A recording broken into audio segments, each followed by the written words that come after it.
Hi friends, welcome to రేమచ్చ YouTube channel. టీ20 head coach పదవి పైన మన గౌతమ్ గంభీర్ అయితే కీలక వ్యాఖ్యలు చేయడం జరిగింది. అసలు గౌతమ్ గంభీర్ వచ్చేసరికి ఏం వ్యాఖ్యలు చేశాడు, దాని గురించి పూర్తి డీటెయిల్ తెలుసుకునే ముందు మా ఛానల్ సబ్స్క్రైబ్ చేసుకోండి. పక్కన ఉన్న బెల్ ఐకాన్ మాత్రం అయితే క్లిక్ చేసి పెట్టుకోండి. ఫర్దర్గా మేము వీడియోలో అప్లోడ్ చేసినప్పుడు మీకు నోటిఫికేషన్ వస్తుంది. ప్రజెంట్ టీమిండియా వచ్చేసరికి టీ20 వరల్డ్ కప్లో ఆడుతుంది. టీ20 వరల్డ్ కప్లో టీమిండియా తొలి మ్యాచ్ వచ్చేసరికి ఐర్లాండ్తో తలపడనుంది జూన్ 5న. అయితే ఇప్పుడు ప్రజెంట్ టీమిండియా హెడ్ కోచ్గా వచ్చేసరికి రాహుల్ ద్రావిడ్ అయితే కొనసాగుతున్నాడు. రాహుల్ ద్రావిడ్ వచ్చేసరికి టీ20 ప్రపంచ కప్ అయిపోయిన వెంటనే పదవి కాలం అయితే ముగుస్తుంది రాహుల్ ద్రావిడ్ గారిది. మాత్రమైతే తర్వాత కూడా బీసీసీఐ మాత్రమైతే రాహుల్ ద్రావిడ్ను కొనసాగించాలని అయితే అడగడం జరిగింది.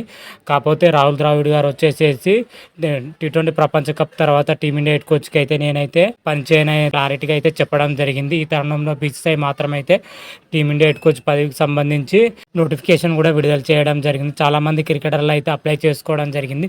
కాకపోతే ఎంతమంది క్రికెటర్లు అప్లై చేసుకున్నారు అనేది మాత్రం అయితే బీసీసీఐ అయితే ఇప్పటివరకు అయితే వెల్లడించలేదు.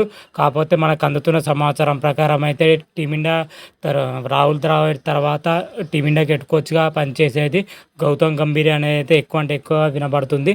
అయితే టీమిండియా హెడ్ కోచ్ పదవి పైన మన గౌతమ్ గంభీర్ వచ్చేసరికి కీలక వ్యాఖ్యలు చేయడం జరిగింది. ప్రజెంట్ గౌతమ్ గంభీర్ వచ్చేసరికి కేకేఆర్ మెంటర్గా అయితే ఐపీఎల్ 2024లో వర్క్ చేయడం జరిగింది.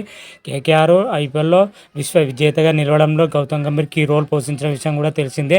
అయితే గౌతమ్ గంభీర్ రీసెంట్గానే ఒక మీడియాతో మాట్లాడుతూ కేకేఆర్ జట్టు వచ్చేసరికి 3 సార్లు మాత్రమే ఛాంపియన్గా నిలవడం జరిగింది. ఇంకా 2 సార్లు ఛాంపియన్ నిలిపిన తర్వాత కేకేఆర్ జట్టు వీడితోనైతే చెప్పడం జరిగింది. ప్రజెంట్ 5 టైటిల్తో Chennai super king, Mumbai Indians ఉండడం జరిగింది. ఆ టీంను అధిగమించిన తర్వాతనే నేనైతే కేకేఆర్ని వీడితోనైతే దాని సందర్భంలో మీడియా సమావేశంలో చెప్పడం జరిగింది. అయితే ప్రకటించిన 2 రోజుల క్రితమే మరోసారి మన గౌతమ్ గంభీర్ మీడియాలో మాట్లాడుతూ ఈ విధంగా వ్యాఖ్యలు చేయడం జరిగింది. టీమిండియా హెడ్ కోచ్ పదవి అనేది మాత్రమైతే చాలా అరుదైన గౌరవం ఉంటుందని తాజాగా గౌతమ్ గంభీర్ అయితే వెల్లడించడం జరిగింది. భారత్ జట్టు కోచ్గా ఉండడానికి ఇష్టపడుతున్నాను. జాతీయ జట్టు కోచ్గా బాధ్యతలు నిర్వహించడానికి మించిన మరో గొప్పతనం అంటే ఏది ఉండదని అయితే చెప్పడం జరిగింది గౌతమ్ గంభీర్ మాత్రమైతే. ఒకవేళ టీమిండియా హెడ్ కోచ్గా గౌతమ్ గంభీర్ సెలెక్ట్ అయితే మాత్రమైతే 2007 వరల్డ్ కప్ దాకా హెడ్ కోచ్ పదవిలో కొనసాగించాలని అయితే బీసీసీఐ అయితే ఇప్పటికే కండిషన్ పెట్టడం జరిగింది. ఆ కండిషన్ ప్రకారమే మన గౌతమ్ గంభీర్ ఖచ్చితంగా 2017 వరకు అయితే టీమిండియా హెడ్ కోచ్గా కొనసాగించే అవకాశం అయితే కనిపిస్తుంది.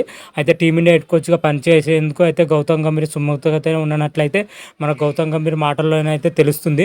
మరి చూద్దాం, దీనిపైన అయితే బీసీసీఐ అయితే అధికార ప్రకటన అయితే చేయాల్సి ఉంది.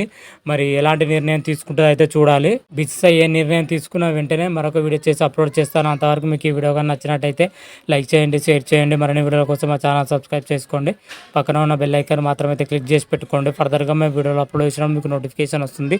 హర హర మహాదేవ్ శంభో శంకర. Thank you.